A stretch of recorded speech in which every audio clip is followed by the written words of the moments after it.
Good morning students, how are you. Next topic है truck farming. Truck farming उद्यान कृषि का ही एक प्रकार है, यानी कि जो उद्यान कृषि है उसका एक टाइप्स आता है ट्रक फार्मिंग। महानगरों में जनसंख्या की अधिकता से वहाँ फलों एवं सब्जियों की आपूर्ति स्थानीय रूप से नहीं होकर बहुत दूर, जहाँ फलों एवं सब्जियों के उत्पादन के लिए अनुकूल जलवायु तथा मिट्टी होती है, वहाँ उनको पैदा करके ट्रकों तथा प्रशीतलन युक्त गाड़ियों द्वारा महानगरों तक पहुँचाया जाता है। इस प्रकार की फलों व सब्जियों की कृषि को ट्रक फार्मिंग कहते हैं। देखिए स्टूडेंट्स, बड़े नगर होते हैं उसमें भूमि की कमी रहती है और भूमि बहुत महंगी होती है। उन क्षेत्रों में कृषि करना संभव नहीं है। अगर उन क्षेत्रों में कृषि करते हैं तो उत्पादन बहुत कम होता है और वो बहुत महंगी हो जाती है। इसलिए उन क्षेत्रों में खेती की जाती है जिन क्षेत्रों में और वो फल या सब्जी अच्छी पैदा होती है। जैसे एग्जाम्पल के लिए जम्मू कश्मीर में सेब अच्छे पैदा होते हैं, तो वहाँ उनको पैदा करके, यानी कि बागान है वहाँ उनको तैयार करके वो ट्रकों के द्वारा उन क्षेत्रों में भेजा जाता है जहाँ उनकी डिमांड रहती है। जैसे जयपुर भेजा जाता है, दिल्ली भेजा जाता है, देश के अन्य क्षेत्रों में भेजा जाता है, महानगरों में।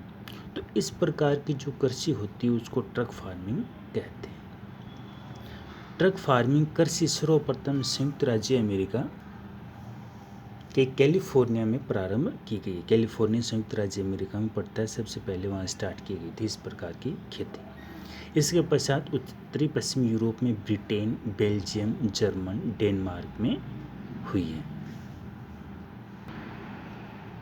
भारतीय महानगरों में व औद्योगिक केंद्रों तक फलों एवं सब्जियों की मांग की आपूर्ति रेलगाड़ियों, ट्रकों व अन्य साधनों से निकटवर्ती एवं दूरस्थ दोनों ही क्षेत्रों से हो जाती है। यानी कि भारत के बारे में बताया गया है कि महानगरों में या जो औद्योगिक केंद्र हैं वहाँ पर फलों और जो सब्जियों की मांग है वो दूसरे क्षेत्रों से रेलगाड़ी और ट्रकों के द्वारा भेजी जाती है।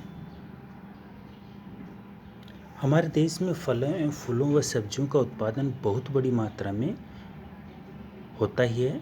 साथ ही उत्पादन में विविधता देखी जाती है, यानी कि लगभग सभी प्रकार के फल और सब्जियां भारत में पैदा होती हैं। इस विविधता के पीछे देश की जलवायु दशाएं, यानी कि जो लगभग सभी प्रकार के फल और सब्जियां भारत में जो पैदा होती हैं उसका कारण जलवायु है। यानी कि भारत में लगभग सभी प्रकार की जलवायु पाई जाती है। ट्रक फार्मिंग कृषि की विशेषताएं। ट्रक फार्मिंग कृषि उसकी क्या विशेषताएं हैं? फर्स्ट है खेतों के छोटे आकार, यानी कि बगीचे टाइप में छोटे खेत होते हैं, विस्तृत खेत नहीं होते।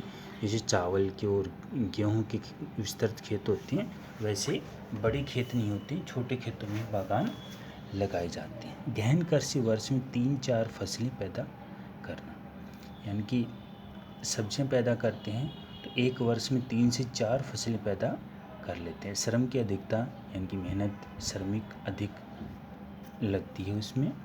खेतों का प्रबंधन वैज्ञानिक तरीकों से किया जाता है, क्योंकि वैज्ञानिक तरीकों से करेंगे तो ही छोटे क्षेत्रों में अधिक बेनिफिट मिल पाएगा। उर्वरकता बनाए रखने के लिए अधिक खाद एवं उर्वरक डाले जाते हैं, यानी कि भूमि में 3-4 साल में 3-4 फसलें लेंगे तो उसकी उर्वरकता धीरे धीरे कम हो जाती है। तो उर्वरकता बनाए रखने के लिए और उसमें और खाद ज़्यादा डालते हैं। 6 नंबर, प्रशीतलन युक्त ट्रकों की भी आवश्यकता होती है, यानी कि फ्रिज की भी आवश्यकता होती है। जो बड़े ट्रक होते हैं उसमें फ्रिज टाइप में लगा के रखते हैं, उनको प्रशीतलन ट्रक बोलते हैं। तो उनकी भी आवश्यकता होती है। क्यों?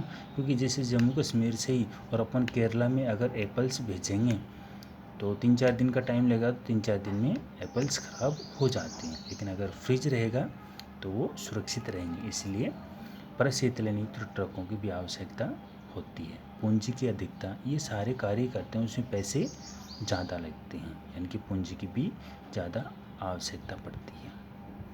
तो ये सारी विशेषताएं बताई गई हैं ट्रक फार्मिंग की। थैंक यू स्टूडेंट्स, ओके, धन्यवाद।